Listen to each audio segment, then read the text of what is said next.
台記文扛棒來關心的是，在1954年發行，捌互人哋做是禁冊的雷音寶鑑，這是頭一個由台灣人家己來編的台記文冊。這本冊到今已經閣印54屆啊，原底手稿資料呢，嘛，互這梅山文教基金會捐予國家圖書館。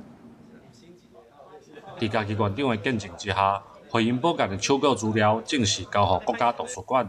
這本在1954年發行的雷音寶鑑，是頭一本由台灣人家己編的台記文冊。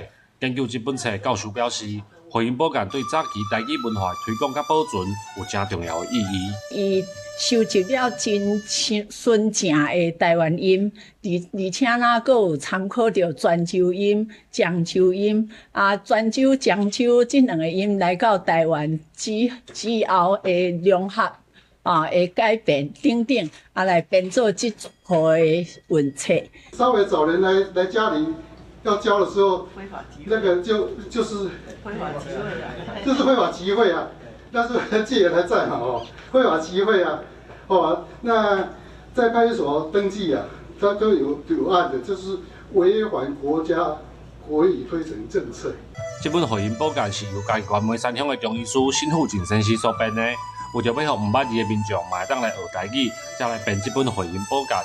為1954年出版到去年，計共印刷要10萬本。雷音寶鑑是非常難得的伊會當將所有的台語音Q 做一伙那對於有心去研究台語的人伊來學台語有非常大的幫助。雷音寶鑑的原稿在2003年的時陣，由辛富進的後生捐予梅山文教基金會。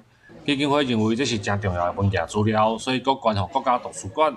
希望透過國家圖書館的典藏，和記錄台語文化的珍貴歷史，會當好好來保存。記者林慧婷，嘉義報道。